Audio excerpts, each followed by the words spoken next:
anda baru saja bersama kami, nak bertemu dengan Nik Munir pukul 9 nanti lah ya, untuk Berita Pagi. Apapun, kembali bersama kami di Malaysia hari ini untuk edisi 1 Zulkaidah bersamaan 25 Julai 2017.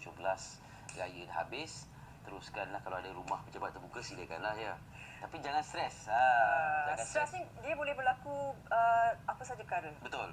Kalau kita rasa macam membebankan kita, sikit. Bila lama-lama tu kalau kita dapat mengawal je, itu yang akan menjadi stres. Kita nak bercakap mengenai stres, punca penyakit yang saya tahu. Kalau stres ni yang paling berbahaya ialah menyebabkan sakit jantung. Sakit jantung, ya betul. Itu yang paling berbahaya lah. Dan kita nak bercakap lebih lanjut mengenainya bersama dengan tetamu kita, iaitu Profesor Madya Dr. Muhammad Muhsin Ahmad Zahari, merupakan pakar punding Sekretari Universiti Malaysia. Assalamualaikum. Assalamualaikum. Waalaikumsalam. Jumpa lagi kita. Jumpa lagi. Stres juga ni. Kan? Masing-masing semua ada stres masing-masing. Ya. Doktor, benda ni kita dah bincang banyak kali dah, stres ni kan. Barangkali ada perkembangan tentang stres ni yang kita belum termaklum ke, ataupun macam itulah dia sebenarnya. Stres tu sebenarnya kalau ikutkan psikologi lah kan, masalah penyesuaian terhadap masalah dan sebagainya, atau tekanan. Tetapi kalau dilihat secara biologinya, ada jugalah perkembangan sikit sebanyak. Contohnya bila disebutkan pasal stres ni, dari segi sains dia proses inflammatory ataupun radang. Jadi badan tu bertindak balas. Jadi orang yang banyak stres ni, badan dia overreact lah dengan inflammatory.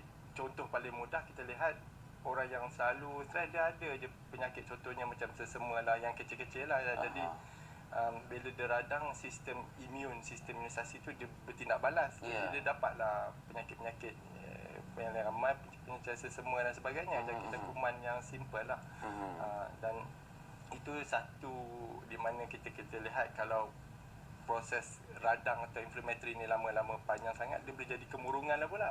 Ini tak dapat elak juga. Stres tu sebagai satu punca utama lah yang berpanjangan. Tetapi ramai orang stres.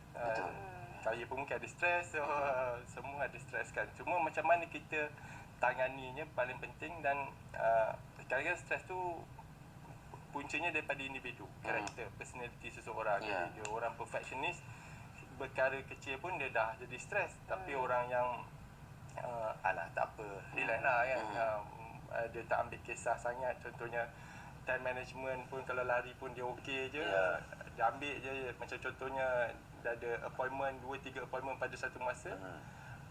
Sebab time management dan pengurusan masa dia kurang sikit dekat situ kan. Jadi dia mungkin stres tu kurang lah, sebab jenis personality macam tu. Jadi individu tu memainkan peranan sebenarnya. Dan juga kalau lihat dari stres ni dari segi penyesuaian tu, stres tu sebenarnya kalau dilihat memang ada keperluan sikit sebanyak. Itu kita panggil optimal stress tu. Optimal stress ni maknanya tekanan yang sekadar mencukupi bagi kita motivasi, bagi kita supaya bergerak. Kalau tidak, kita mungkin, kalau kita tak ada stres nak cari duduk kat rumah lah kan. Jadi itu pun tak bagus juga. Tak ada dorongan untuk buat sesuatu yang lebih baik kan. Bila Prof macam cakap macam ni, maknanya stres ni sebenarnya ada berapa jenis, Prof? Stres ni kalau dilihat dari segi sudut kesihatan pun ada banyak lah. Kalau ikut beberapa lah jenis. Contohnya stres yang hanya berbentuk, kalau kita nak bahagikan psikologi, maknanya tekanan, macam tadilah time management dan sebagainya. Tapi ada juga unsur stres yang kata macam kalau bunyi bising contohnya, itu satu punca stres juga. Ataupun kadang-kadang kalau di tempat kerja, banyak disebut pasal tempat kerja lah, makna sitting position, physical stress, ataupun macam pemandu bas yang memandu secara 12 jam berterusan, dia akan mengalami stres dan fatigue, keletihan. Jadi itu yang bentuk fizikal lah. Dan seorang yang berdepan zaman sekarang ni semua tengok smartphone, tengok komputer sepanjang masa. Dekat satu hari tu berapa persen daripada kehidupan kita berdepan dengan skrin. Itu pun boleh menyebabkan stres dari segi pandangan, visual dan sebagainya. Jadi ini antara cara lah kalau dilihat bagaimana stres tu boleh timbul. Tapi kalau dilihat pun setiap satu unsur ni, bila sebut je stres, memang dia ada menyentuh aspek psikologi. Sebab dia akan menyebabkan emosi dia tertekan, menyebabkan dia jadi mungkin ada perubahan kelakuan seseorang tu. Sebab nak menyesuaikan diri. Dan bila stres ni pula, ada setengah orang dia boleh menyesuaikan dengan keadaan yang positif dengan baik. Itu bergantung pada coping skill ataupun kemahiran dia menghadapi masalah itu. Ataupun yang satu lagi elemen kita panggil defense mechanism, macam mana kita cara semula jadi bertindak balas dengan masalah. Jadi ini penentuan sama ada kita handle stres tu cara yang sihat atau yang kurang sihat. Okey, bila doktor sebut tentang perkara ni, kita nak melihat ni dari satu perspektif yang lebih luas, sebab stres tu memang ada pada semua orang. Sebab manusia ni tidak akan boleh merubah dunia tanpa tekanan. Jadi bagaimana pengendalian stres tu membuatkan sesuatu yang menekan mereka ni, membuatkan mereka jadi lebih hebat dan merubah dunia ke arah yang lebih baik. Itu juga berpunca daripada stres. Adakah sebab ada yang boleh handle, ada yang tak boleh handle. Ada yang terus depresi, ada yang sakit jantung dan sebagainya. Jadi adakah ini berkait rapat dengan genetik seseorang ke? Sebablah ada yang boleh tangani. Ada yang kita dah bagi macam mana pun kursus ke seminar ke pendedahan, tapi masih juga masih stres. berdepan dengan stres dan macam-macam simptom berlaku. Kalau ikut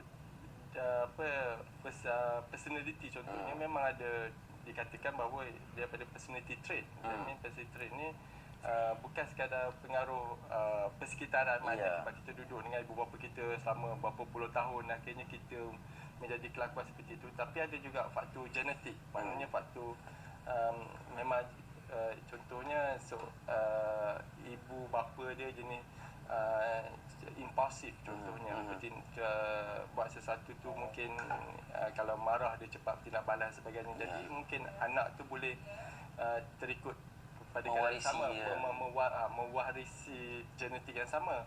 Jadi faktor genetik tu memang ada. Jadi kalau macam kita pergi kursus motivasi ke ataupun kursus macam-macam lah nak memperbaiki kemahiran kita berhadapan dengan stres, tetapi ada mungkin satu tahap tu kita boleh handle, tetapi kalau dia dah melampau sangat, dia mungkin boleh dia melepasi threshold kemampuan kita, kawalan kita. Jadi itu satulah, maknanya kita rasa kita mengawal keadaan atau tidak kan. Jadi kalau kita dah sampai ke tahap itu, mungkin kita pun boleh menjadi stres juga. Saya rasa kalau ikut data yang mobility survey yang dibuat oleh Kementerian Kesihatan, yang 29% lebih, hampir 30% rakyat Malaysia ada mental health problem. Saya rasa saya boleh kata 50% atau lebih daripada situ adalah berpunca daripada stres. Dan memang stres ni tekanan kehidupan yang mendedahkan kita pada stres. Jadi tekanan kehidupan sekarang kalau tengok, lihat macam financial, ekonomi yang kadang-kadang meruncing untuk seorang. Kadang-kadang sebab dari segi kos sara hidup tu, dia menyebabkan seorang tu nak bekerja, kena overtime, dah melibatkan keluarga, dia tak balik ke rumah dan sebagainya, dan perhubungan keibubapaan dengan anak pun berkurangan. Jadi kalau lihat, dia memang kompleks lah, bukan macam satu sebab. Tapi saya rasa itu yang kalau dilihat punca sekarang, stres yang kita lihat ni mungkin stres menyebabkan masalah yang lebih serius, yang berpanjangan, bukan stres pada macam pagi ni stres, petang dah okey dah. Itu normal lah. Itu yang stres, sebab kita tengok bahawa stres punca penyakit. Okey, kita ada pemanggil Prof di talian. Hello. Hello. Hello. Ya, hello. Assalamualaikum. Salam. Okey, di talian siapa ya? Hello. Puan Halimah ya? Hello. Ya, kami Puan di sini. Halimah. Hello. Hello. Boleh dengar kami? Saya Puan Halimah Hassan dari Serdang, Selangor. Okey, Ya, Puan silakan. Halimah, perlahankan volume TV supaya kita dapat berbual di telefon. Okey. Suara tak stres. Tak apa, kami tunggu ya. Okey, dah ke? Okey. Dah, okey, dapat dengar dengan jelas? Sedap. Baiklah. Okey, soalannya. Soalan. Doktor, Assalamualaikum doktor. Waalaikumsalam. Saya pernah menghadapi pengurungan tahun lama lah. Last 10 years lah. Sampai sekarang saya disarankan oleh doktor mengambil ubat lah. Ada masalah kerja, tempat kerja lah. Saya mengambil ubat lubuk sampai sekarang. Jadi saya saya rasa macam tertekan masa ubat lubuk tu sebab saya rasa masalah tidur tu saya ada masalah tidur dan pagi tu memang mengantuk sangat. Kalau siang saya senang tidur tapi malam saya susah tidur. Dan saya dah bertanya kepada Bapak Ustaz lah suruh mengamalkan zikir-zikir lah. Saya pun mengamal zikir je.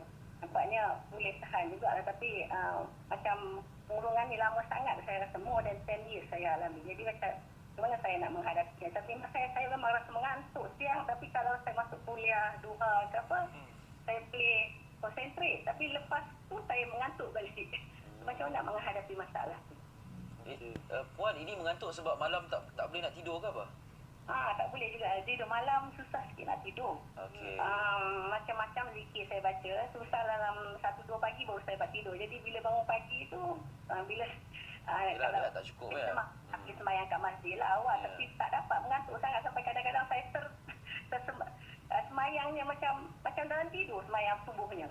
Betul lepas semayang subuh tu memang mengantuk sangat. Saya tak tahu mengantuk. Memang saya ambil ubat Luwak 150 gram. Miligram. Baik. Jadi nak pandangan doktor saya dah sebenarnya malas dah makan ubat-ubat ni. Okey. Ya. Jadi saya rasa macam tak tahu dah rasa macam bingung aja. Di kepala macam blank aja. Tapi kalau pergi saya pergi kuliah duha kat masjid saya rasa segar. Itu masalah saya. Okey, kita Jadi dengar. saya mengantuk balik. Baik, kita dengar jawapan doktor ya. Okey. Terima kasih. Bye. Ya. Assalamualaikum. Waalaikumsalam warahmatullahi. Doktor, apa nama ubat? Luvox. Luvox. Luvox tu ialah ubat. Mencegah kemurungan lah. Okey. Jadi macam konsep Puan Halimah tadi, saya rasa dia bukan stres biasa lah. Dia dah ada satu level mana kemurungan tadi. Kemurungan tadi banyak faktor lah kenapa penyakit itu boleh datang. Dan kemurungan ni kita boleh kata penyakit ni satu penyakit yang kita mengidap lah. Mengidap ni maknanya dia kalau kita ada tekanan, ada masalah, penyakit tu boleh datang balik. Okey. Jadi pada dasarnya kalau dia datang pada kali pertama tu kita bagi rawatan. Lepas tu rawatan tu kita tengok jangka masa lah. Kalau sekadar stres biasa, kemurungan biasa, kita bagi mungkin rawatan tu setahun lebih. Tetapi kalau dia dah berulang 2-3 kali, itu yang menunjukkan bahawa dia jadi stres atau kemurungan ni sebab mungkin lebih kepada faktor biologi, faktor genetik. Okey. Kita dia mewarisi. Jadi kalau dia berhenti ubat tu pada satu masa, chances atau peluang dia nak dapat balik penyakit tu jadi lebih tinggi. Kalau orang lain stres sikit dia okey, macam Puan Halimah ni mungkin bila stres banyak dia akan menjadi tekanan sampai ganggu tidur tadi semua dan Betul ada sebab sekarang ni ada depresi. Kemudian ambil ubat untuk mengendalikan depresi itu. Kemudian tak boleh tidur. Ya. Jadi itu jadi stres yang lain pula. Jadi okey, bagaimana nak membantu? Kalau ikutkan insomnia ni atau tak boleh tidur malam ni, satu daripada tanda stres biasa ataupun kemurungan tu sendiri. Jadi ada orang memang ada lebih kepada insomnia, masalah tak boleh tidur sebagai masalah utama. Bila tak boleh tidur dia start risau. Esok dia tak boleh tidur lagi, dia kata kan, macam mana ni. Jadi dia akan satu kitaran yang negatif sebab setiap hari gangguan tidur tu menjadi satu punca utama. Contoh tadi malam dia tak boleh tidur, siang pula dia akan nak tidur. Macam mana ni kalau dia ada bekerja atau buat aktiviti dan sebagainya. Tapi yang menarik dia kalau lihat, walaupun ubat tu sebenarnya boleh adjust, sepatutnya Puan Halimah berbincang lebih lanjut dengan doktor lah, bagi tahu masalah. Sebab kadang-kadang ada ubat ni kita rasa macam dia jadi perasaan tu tak, bukan buntu, numbness rasa. Jadi dia perlu cakap dengan doktor, mungkin lihat balik faktor ubat, mungkin dosage dia ataupun jumlah kandungan ubat tu kita lihat balik. Ataupun waktu pengambilan ubat malam supaya tidaklah sampai pagi waktu sembahyang subuh tu dia kata masa sembahyang tu tertidur. Jadi ini lebih kepada faktor penyesuaian ubat tu lah, dan mungkin kena dilihat balik macam mana nak menyesuaikan ubat supaya hidup Puan Halimah ni seperti yang dikehendaki oleh beliau. Dan kalau ikut era rawatan sekarang, mengikut kepuasan pesakit tu penting lah. Jadi kalau dia rasa ada yang tak betul, tak mencukupi, dia tak boleh kembali balik, itu kena check balik tu. Sebab tadi Puan Halimah kata kalau dia ada aktiviti di masjid, dia okey kan? itulah kalau saya rasa baguslah, dia rasa okey, dia enjoy, dia rasa seronok. Ataupun perlu sibukkan diri dengan aktiviti kan, aktiviti, dengan betul. banyak aktiviti ya. Memang kalau ikut teori kognitif, kita kena berbanyakkan perkara yang kita suka, pleasurable ataupun kita bagus mastery. Jadi kalau contoh kita banyak aktiviti yang kita suka, itu sebenarnya kaedah perawatan tu sendiri. Maknanya kita mungkin dalam satu hari 50%, 60% kita buat aktiviti yang bagi kita suka. Dan mungkin kalau dia episod tu kemurungan tu hanya sekali dan dia rasa lepas itu dia okey, dia tak ada apa-apa dan dia perbanyakkan aktiviti yang dia rasa gembira, dia rasa suka, mungkin boleh bincang dengan doktor lah, kurangkan dos ke dan sebagainya. Jadi ubat ni sebenarnya dia mencegah lah dalam jangka masa panjang, tetapi perlu boleh ruang untuk perbincangan tu masih ada. Doktor. Saya rasa tak tahu, ini pandangan lah. Sebab kadang-kadang kita bila fikir ada satu kaedah tu untuk buatkan kita kurang stres, kita jangan fikir perkara itu membuatkan kita kurang. Kita kena enjoy benda yang kita lakukan tu, supaya kita tak terfikir langsung tentang stres tu. Barangkali itu pendekatannya lah ya. Itu kalau dilihat dari konsep positif psikologi lah yang sekarang dikatakan. Ini untuk bagi kita resilient dan mencegah daripada kita dapat stres yang berlebihan dan sebagainya. Betul. Jadi kita ambil perkara itu as it is pada masa itu. Dan selain pada itu kita mungkin banyakkan forgiveness, dia kata dalam konteks tu kita kena menerima hakikat keadaan itu. Selain daripada itu kita mungkin boleh melihat dia dari segi sudut positif lah. Tetapi ini sebenarnya bukan boleh buat dalam overnight lah. Ini kena jadi proses lah, habitual. Okey, doktor kita ada panggil seorang lagi sebenarnya menunggu di talian ni. Hello. Hello. Ya. Assalamualaikum. Waalaikumsalam. Doktor, saya nak tanya. Saya telah disahkan oleh doktor, saya mengalami penyakit skizofrenia. Jadi, sekarang ni, saya pula adalah seorang baru kematian suami. Cuma, sekarang ni masalah saya bila waktu siang, saya akan teringat arwah suami saya tu. Okey. Sebab saya yang jaga di sepenuh masa. Jadi apa yang patut saya lakukan? Saya pun dah berhenti ambil ubat. Saya pun berhenti injection. Dan saya baru nak follow up balik. Tapi dah follow up lah, cuma nak tunggu appointment saja.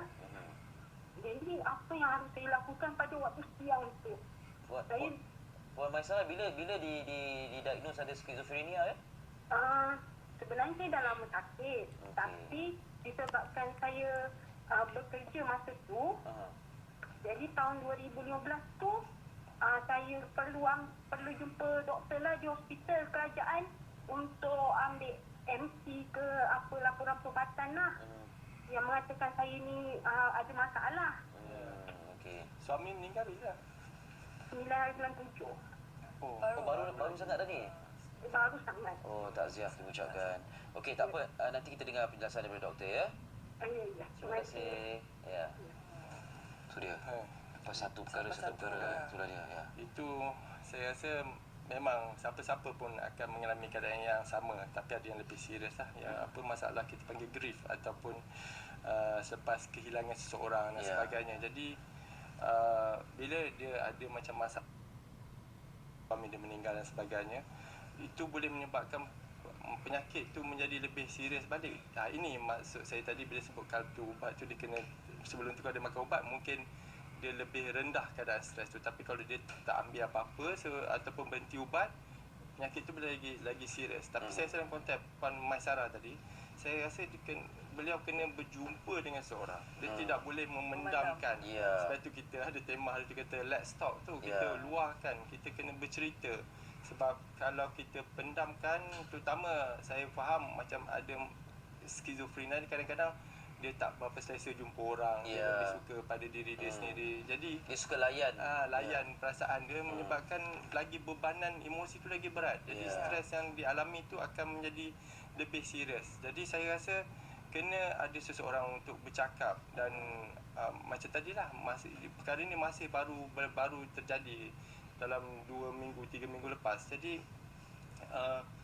orang biasa pun sukar melalui keadaan ini, apatah lagi memang ada masalah penyakit contoh skizofrenia tadi yang memang dah wujud sekian lama. Jadi tekanan ni kalau tidak dicegah atau tidak diberi perhatian sebaiknya, dia boleh menyebabkan penyakit tu boleh berulang kembali. Tapi kalau dalam keadaan situ, saya rasa ahli keluarga pun kena Betul. kena Sistem kena, sokongan dia. kan. Kadang-kadang Betul. orang yang menghadapi ni dia tak akan Saya pergi rasa. ke orang tau. Ya.